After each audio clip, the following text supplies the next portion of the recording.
Jimmy Carter says it would be a disaster to have 4 more years of Trump. Hi, great to have you with us. If you are new to TST, tap on the subscription button and click the notification bell so you can receive authentic news that you can rely on daily. Former President Jimmy Carter said Tuesday he believes a second term for Donald Trump would be a disaster for the country, while former First Lady Rosalynn Carter added the current commander-in-chief encourages racism. The 39 president's critique of Donald Trump came during an event at the Carter Center in Atlanta, Georgia. Carter did not reveal who he would be voting for in the upcoming Democratic presidential primary, but he wants someone who can defeat President Trump. The Atlanta Journal-Constitution reported, "I don't know who I will vote for, but I will vote for one of them," Carter said. "I voted for Vermont Senator Bernie Sanders the last time. But one of the major factors I have in my mind is who can beat Trump," he continued, "because I think it would be a disaster to have 4 more years of Trump." His wife, Rosalynn, alleged that the president is at least partially responsible for the current racial climate in the country. "I'm so disturbed about white power," she said. "Trump says he is not a racist, and maybe he's not. But some of the things he says encourages racism," she added. Jimmy Carter, who won the Nobel Peace Prize in 2002 for his decades of untiring effort to find peaceful solutions to international conflicts, offered some praise for Trump over his reluctance to take the U.S. to war. "Which is something I like about him," Carter said. "Don't ask me what else I like." The former chief executive expressed hope the current conflict between Iran and American ally Saudi Arabia can be settled peacefully. "I think we can resolve the issue diplomatically, and that is what the president is inclined to do," Carter said. "Find someone to talk to Iran with mutual respect, but I don't have a clear answer on what side we should choose." The 94-year-old also discussed the issue of age and the presidency. "You know, if I were just 80 years old, if I was 15 years younger, I don't believe I could undertake the duties that I experienced when I was president," Carter said. "For one thing, you had to be very flexible with your mind," he added. "You had to be able to go from one subject to another and concentrate on each one adequately and then put them all together in a comprehensive way."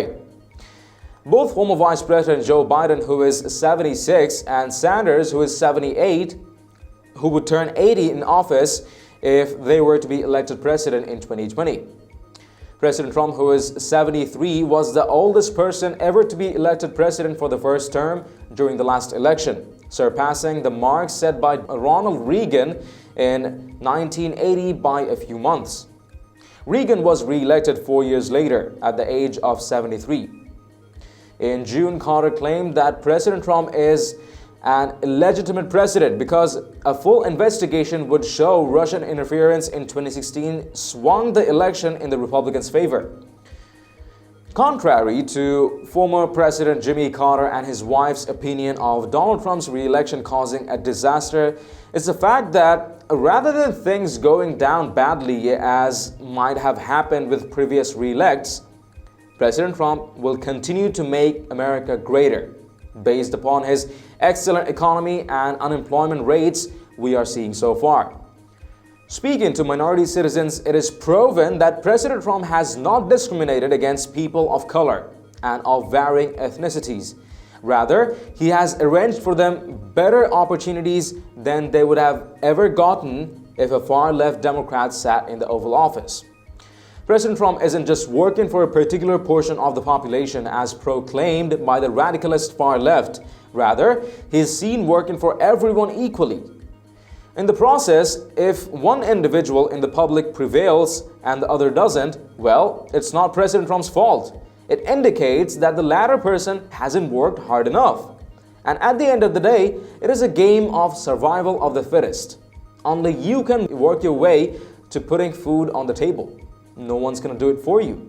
No one can simply blame the president for such people, even after all he's done for a better economy and reduced unemployment to a record low, defending the borders from invaders creeping in and taking your jobs and opportunities with a relatively low wage demand. He's doing everything there is to do, putting Americans on top of everything. And after these, if one can't manage a living for himself, there's none to blame, let alone the president. Oh, and the fact that he's seemingly aggressive sometimes, well, he's a successful businessman. What do you expect? He knows his ways in getting the job done, and having people working for him or his administration make it happen. So being aggressive does add to his qualities in successfully executing his promises.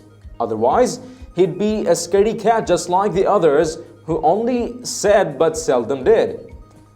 Let us know what you think in the comments down below. And if you have liked this report, please share among friends and family. And don't forget to subscribe to Top Stories Today. Thank you for tuning into TST. I'm David Ravine. See you in the next one.